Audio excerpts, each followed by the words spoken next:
Warm greetings to all. Today I'm here with the topic analysis of peer-to-peer energy trading in a dynamic environment using Stackelberg game. Authors are Anju Thomas, Dr. Matthew P. Abraham, and Arya NG from TKM College of Engineering, Kollam.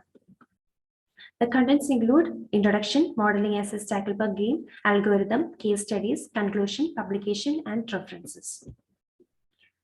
The P2P NG transfer is evolved over years and it goes through mainly three different stages as shown in figure number 1. The first stage is the conventional method where the electricity supplies from the grid. It may take 5 to 10 years to get into the second stage or the intermediate stage. And here it uses both the grid and local supply. The coordination between the people and the local energy market is very important in this stage. And from this stage, it may take 10 to 15 years to reach the final stage where the dependence on the grid is completely avoided. Here we analyze how a 0% P2P energy trading environment can be converted to its 100% potential. It's coming to the introduction. P2P or peer-to-peer energy trading is the buying and selling of energy with their neighbors on the aim of maximum profit. The buyers will be with insufficient energy and hence they can meet their energy requirement through P2P energy trading. It helps in the increase in the economic benefit and the reduction on the dependence on the grid. For this, P2P energy trading is focused using double auction-based game theoretic approach. The game achieves maximum social welfare in this part. This method is beneficial for all the peers such that it hides the personal information like bits and hours. Here, the market offers includes the energy quantity and price at which the peers trade energy. This is based on the day ahead market, which is a daily auction. Here, it is completely divided into 15-minute time blocks where the buyers and sellers submit their bids on the blocks. The transaction for the trading is 1 day prior to the delivering day. Here, the energy trading starts from 12 midnight to the 12 midnight of the next day. Next is the P2P architecture. It is as shown in this figure. It is as depicted as three-dimensional four-layer model, where the first dimension includes the power grid layer, ICT layer, control layer, and business layer. Second dimension includes premises, microgrid, cells, and regions. And the third dimension includes bidding, energy exchange, and settlement. The aim of the work is to use the Stackelberg game for analyzing P2P energy trading. Next, coming to the literature review. First one is the online energy sharing for the nanogrid clusters, a layup now optimization approach. Here, the overview is to model the prices and the energy shared. For this, the layup now methods and the game theory are used. Next is the optimal P2P energy trading model for a smart home in the smart grid. Here, the author optimizes the microgrid energy cost and reduces the total cost and find the prices. Next is the demand response management with the multiple companies, a two-level game approach. Here, in order to maximize the peers' profit, the use of Stackelberg game is developed here. Next is the double auction with hidden user information, application to energy transaction in microgrid. The overview of this paper is to protect the participants' personal information and to manage social welfare and to maximize it. And for this double auction, iterative method is used. Next is the Stackelberg game. It explains how, the slide explains how a Stackelberg game is played. Here the buyers and sellers interaction that is used to find the clearance price is modeled as a Stackelberg game. Here the players are the buyers and the sellers are also considered as buyers. They are the followers and the auctioneer or the system operator is the leader. The players or the buyers and sellers receive different information and it is the prosumer who decide the quantity of energy that they require from the price determined by the auctioneer. Therefore, it is a leader-follower game. Here, the game starts from the right side of the slide. And initially, the bids and energy are obtained through double auction. From there, the price range PT max and PT minimum and the winners are determined. From there, the price range, from this price range, the prosumers provides the quantity to the auctioneer, whereas the auctioneer provides the optimum price to the prosumer. This auction process continues until the optimum value is reached. Then the prosumer updates the optimal price and hence the Stackelberg equilibrium is reached or the optimal quantity and the clearance price is obtained. Next is the system model, that's the welfare model for the buyer. Here the terms are XIT, it represents the energy demand of the buyer I at time slot T. AIT is the bid made by the buyer. Theta IT is the level of satisfaction of the buyer, and PT is the price determined by the auctioneer. The quadratic utility function for the optimization is given in equation number 1, and the welfare function is given in equation number 2. This equation number 2 has to be solved in order to get the optimal quantity XIT star as equation number 3.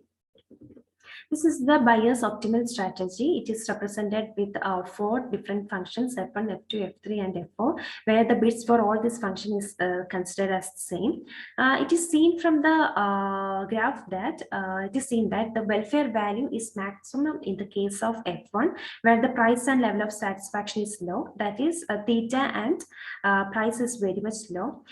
Here, the buyer is willing to buy more energy, else the consumer else it consumes less energy. This is the welfare model of the seller. First one is the BJT, it is the ask of the seller J at time T. XJT is the amount of excess energy that the sellers sell at the market, and PT is the price determined by the auctioneer, and 5JT is the cost factor. The seller's optimal quantity is as shown in equation number 4, and that can be solved as in the similar case of the buyer, and the equation number 5 can be obtained, which is the optimal quantity XJT star.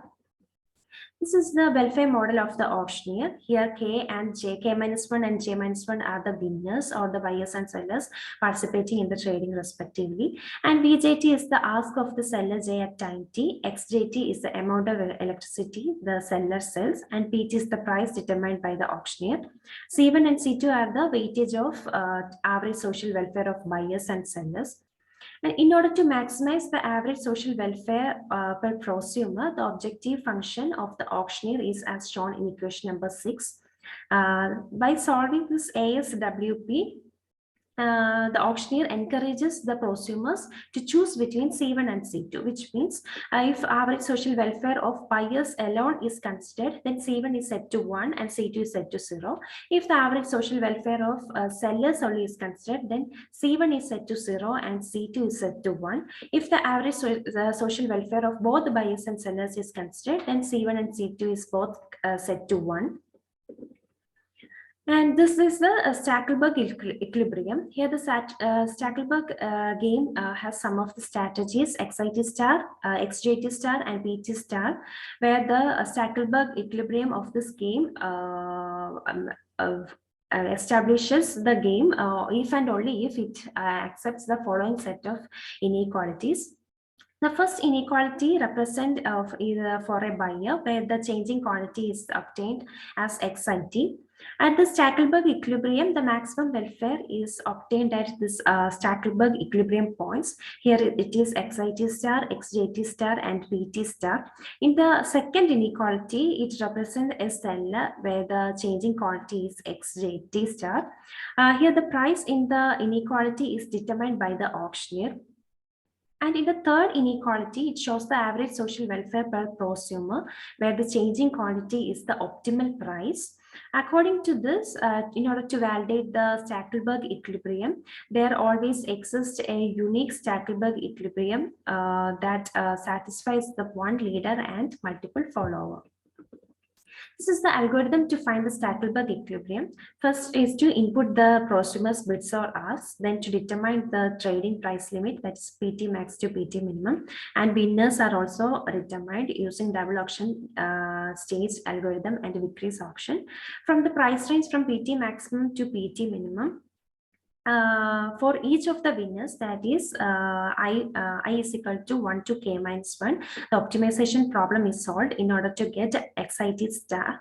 And similarly, the winners of the sellers, that is j from 1 to j minus 1, is also done, and the optimization problem for the seller is also solved in order to get XJT star.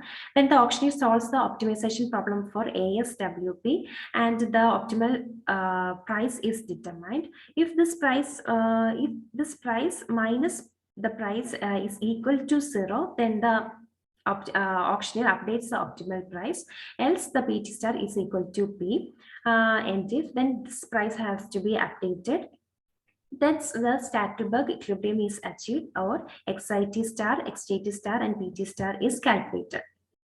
This is the double auction algorithm. Initially, the quantity and the bids are obtained from the prosumers. They are then arranged in the ascending and descending order, where the S of Q is for sellers and D of Q is for buyers, that is the demand curve and sellers curve. And when the curves are obtained, each of these curves are evenly spaced in order to get their difference equal to 0. The price at which this point is taken as P max. If the bids are not accepted, then these steps are again repeated. If else if the bids are accepted, then the power is scheduled. This is the case 1, that is a marginal buyer clearing scenario, and it is as shown in the obtained result. The buyers are B1, B2, B3, and B4, and sellers are S1, S2, S3, and S4. These buyers and sellers curves intersect at the edge of a seller curve, but not at the edge of a buyer quantity. Here, the buyer's quantity is arranged in ascending and descending order, seller's quantity is arranged in descending order. From the double auction algorithm, P maximum point and P minimum point is obtained as it is in 0.4 and 0.3 as shown in the green lines. And the buyers and sellers corresponding quantities is shown as in the table. This is the condition considering the average social welfare of the buyers and sellers. The price is converging to the optimal price. This figure 8 shows two conditions. Condition 1 is considering the social welfare of buyers only, and condition 2 is considering the social welfare of sellers only. Here the result shows that the price converges to the clearance price. These are the tabular results showing the condition considering the social welfare of buyers and sellers. This is the tabular result considering the social welfare of buyers only. As it can be seen, the price is lesser in this condition. Therefore, the buyers are encouraged to participate in the trading because of the lesser price at which he can buy. In case 1, the condition 3 is considering the social welfare of sellers only. Here, the total energy is increased, which encourages the seller to participate in the trading because of the increased generation. Similarly, in case 2, that is the marginal seller clearing scenario, and it is as obtained in the result. Here the buyers are B1, B2, B3, and B4, and sellers are S1, S2, S3, and S4. And these curves intersect at the edge of the buyer quantity, but not at the edge of the seller quantity. Here the buyer's quantity is arranged in ascending order and seller's quantity is arranged in descending order. From the double auction algorithm, the P maximum point and P minimum point is obtained as shown in the green lines. It is 0.5 and 0.25. The result for 3 condition in case 2, we're considering the considering the social welfare of the buyers and sellers, while considering the social welfare of the buyers only, and while considering the social welfare of the sellers only is shown in the figure. And the result shows that the price converges to the clearance price. This is its tabular results. Here the condition is considering social welfare of the buyers and sellers. This is the tabular result for considering the social welfare of the buyers only.